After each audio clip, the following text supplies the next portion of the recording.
When you start a virtual machine, you wait, and you wait again. But when you start a container, boom, within a second, your application is up. But why does this happen? Are containers doing some magic or VM are too slow? Let us understand in this video why VM are slower and why container faster than VM.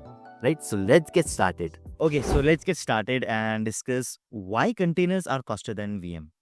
Now, see, when we are talking about the speed, okay, there are three core principles that affects the speed of virtual machine and container. That is, what needs to be started, how much data is loaded, and third is how many layers are involved. Okay, now let us first understand why virtual machine are slower. Okay, then here, when we are dealing with virtual machine, it deals with hardware. So the hardware wakes up the virtual machine resource. Then VM loads its own operating system. The OS will initialize the system services. Then the OS will load the driver, and finally the application start. It is just like you are starting an entire computer. Okay, even though when you're dealing with virtual machine that is inside a computer, you are starting an entire computer. So it is just like a computer within a computer. Now let us take an example and understand why does virtual machines are slow. Now imagine that you want to prepare a cup of tea, but in order to prepare that cup of tea, you will have to buy a land, you will have to build a house, you will have to install plumbing, you have to set electricity, you have to set up the kitchen, and then finally you will be able to make tea for yourself. So that is a virtual machine, right? Now let us move forward and understand why VM needs so much time and power.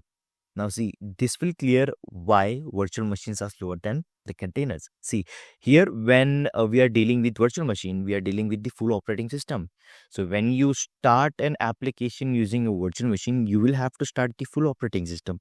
Then it deals with separate kernel. There will be separate services, separate kernels, and there will be separate background process for your application. And that will result in higher RAM usage, high disk usage. It will do the slow startup for us, and there will be more CPU consumption. So even if your app is tiny, the OS is huge, and that's the reason VM is slower than container. Now we have been talking about virtual machine. Now let us see why containers are faster.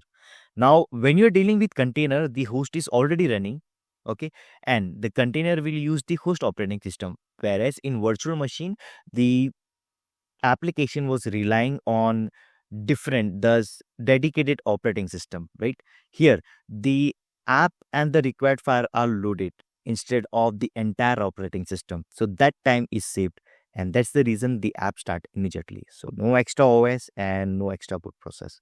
Now again, let us understand this with one more example.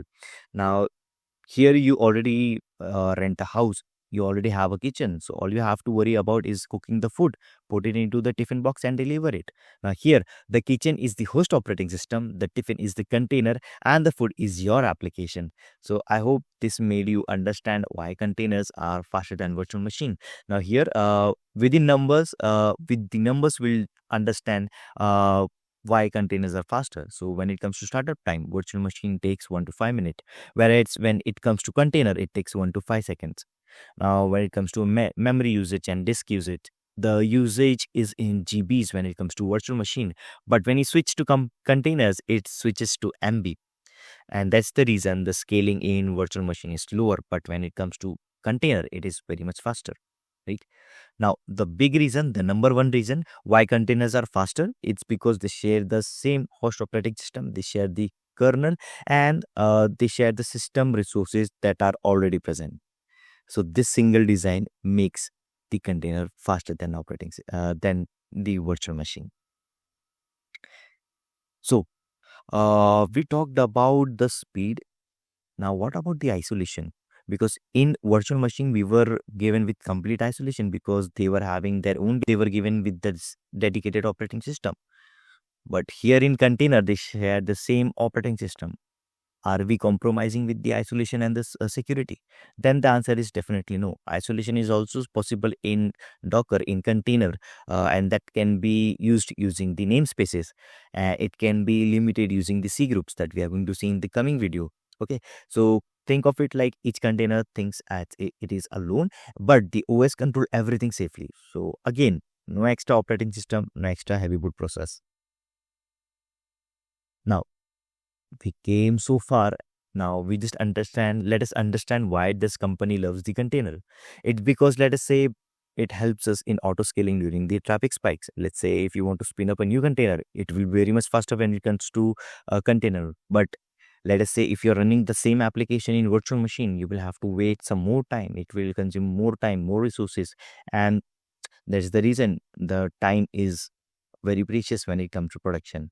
Here, since the container response time is faster, the faster deployment will be initiated. There will be quicker rollbacks if something goes wrong, and there will be less cloud cost. When it comes to virtual machine, it will take more cost, and there will be faster CI/CD pipelines. And that's the reason why companies love containers over VM. Okay, now let us move forward. Now we understood about the concept why VMs are slower and why containers are faster. Second, we learned about containers start fast because they share the running operating system or the host operating system, and then containers share the same OS kernel. So that's the reason, since the layers in containers are less, that's the reason we're getting more speed. So here speed is equals to scalability plus reliability. So yeah, that was all. In this video we came to know about, we learned why virtual machines are slower and why containers are faster. So yeah, that was all, and I will see you in the next one. Thank you very much.